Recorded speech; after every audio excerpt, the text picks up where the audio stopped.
Aujourd'hui, nous échangeons avec Diane Barras, co-dirigeante de Malicorne Conseil, entreprise de conseil, coaching et formation créée il y a plus de 25 ans.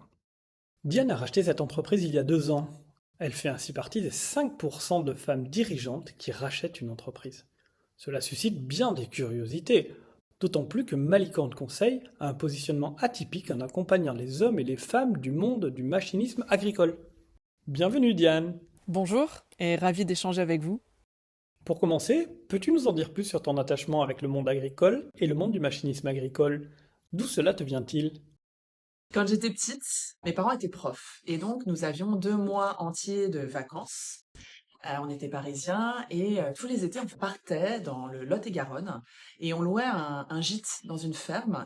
J'ai passé tous mes étés, à la ferme, et notamment à faire les moissons sur le tracteur, le vieux tracteur orange, et en fait, il y avait un petit espace, sur, la roue où avec ma sœur, on s'asseyait. On était tellement petites, on pouvait rentrer et voilà, j'ai passé mes étés, à faire toutes les activités, qu'un enfant pouvait faire, à la ferme et notamment sur le tracteur et je garde ce souvenir-là, en tout cas, j'ai un attachement, j'ai envie de dire vraiment sentimental, très affectueux, de ce monde, de l'agriculture et du machinisme agricole. Comment as-tu découvert Malicorne Conseil?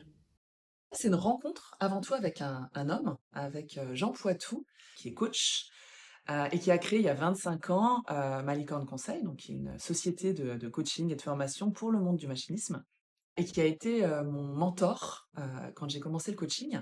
À savoir que, quand j'étais débutante, Jean, entre guillemets, m'a repérée. Il a aimé mon dynamisme, il a aimé ma façon de coacher, ma vision du coaching et donc il m'a proposé de venir le rejoindre, sur le terrain de Malicorne.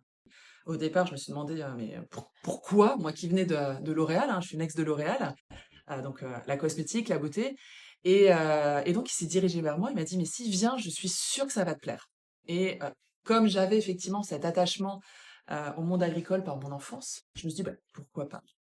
Effectivement, je suis allée voir et c'est là où j'ai eu un coup de cœur, à la fois pour effectivement Jean, par rapport à sa vision du coaching auquel j'adhère pleinement, à la fois pour ce milieu-là et pour tout ce qu'il y a de possible à faire dans ce monde du machinisme agricole. Tu parles de possible. Peux-tu nous en dire plus? Et ben, c'est là le point qui pour moi a été, j'ai envie de dire, a été clé par rapport au rachat. C'est, l'impact sociétal qu'on peut avoir au travers du monde du machinisme agricole. Le machinisme agricole, finalement, c'est un petit microcosme, à savoir que c'est un petit monde, mais qui est très représentatif de la société actuelle et de tous les enjeux sociétaux, de toutes les mutations, auxquelles la société fait face.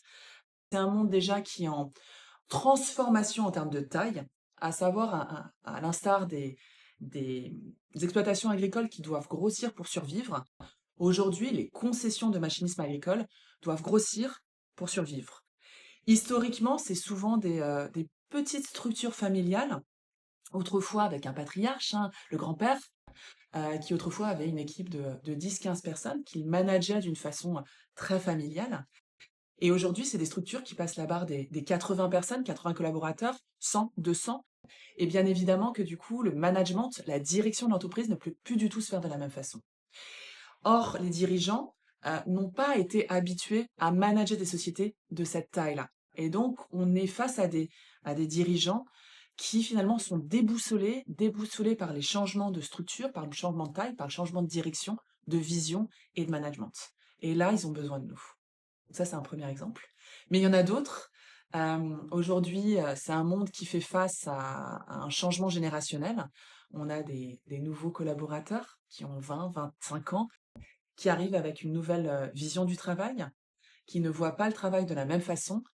Et là encore, on assiste à un conflit générationnel entre les anciens, qui ont 50, 55 ans, qui se sont dédiés au travail et qui ne comprennent pas forcément les jeunes générations qui abordent autrement ce travail-là, et vice-versa. Et donc, on voit qu'on a des problématiques relationnelles qui affectent pas que la performance, ça affecte aussi les humains dans leur plaisir qu'ils ont à collaborer. Et on voit malheureusement des collaborateurs, soit qui démissionnent chez les jeunes, soit des collaborateurs seniors qui lâchent, jettent l'éponge parce qu'ils ne savent plus comment transmettre leur savoir et leur plaisir de travailler. Tu nous parles d'impact social. Vois-tu un impact visible sur le terrain? Ouais, et c'est ça qui est extrêmement gratifiant dans le métier que je fais. Ce sont des PME, donc comme je le disais, de 80 à 600 personnes, Et donc, finalement, notre intervention, elle est visible. Elle n'est pas diluée comme parfois, malheureusement, on peut avoir la sensation dans des grandes structures, dans des grandes entreprises.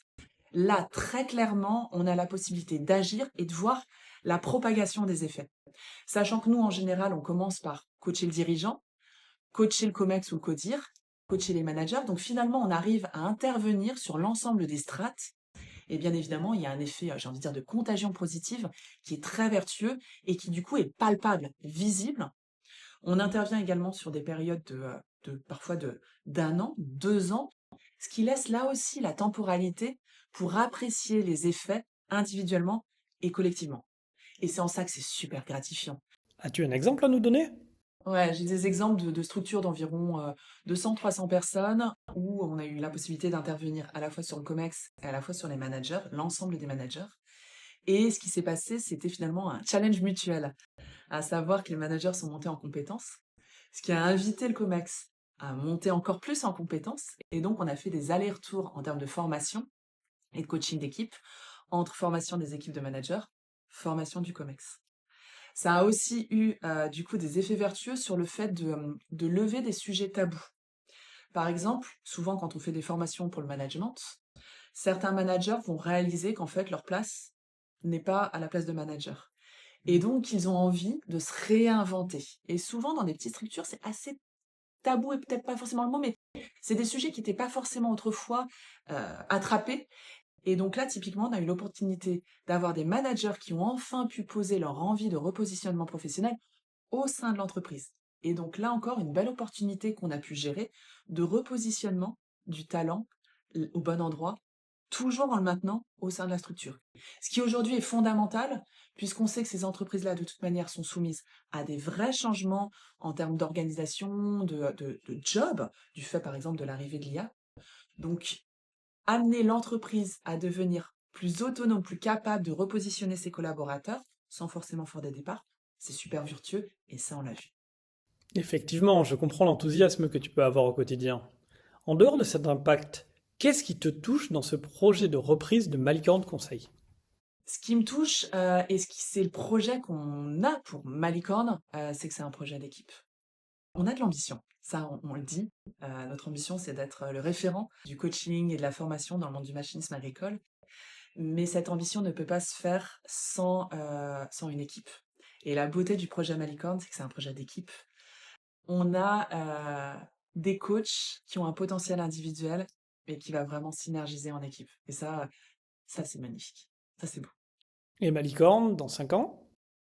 Et ben, c'est l'expert de la transformation du monde du machinisme agricole sur le plan humain. Vraiment, merci Diane pour ton partage super inspirant.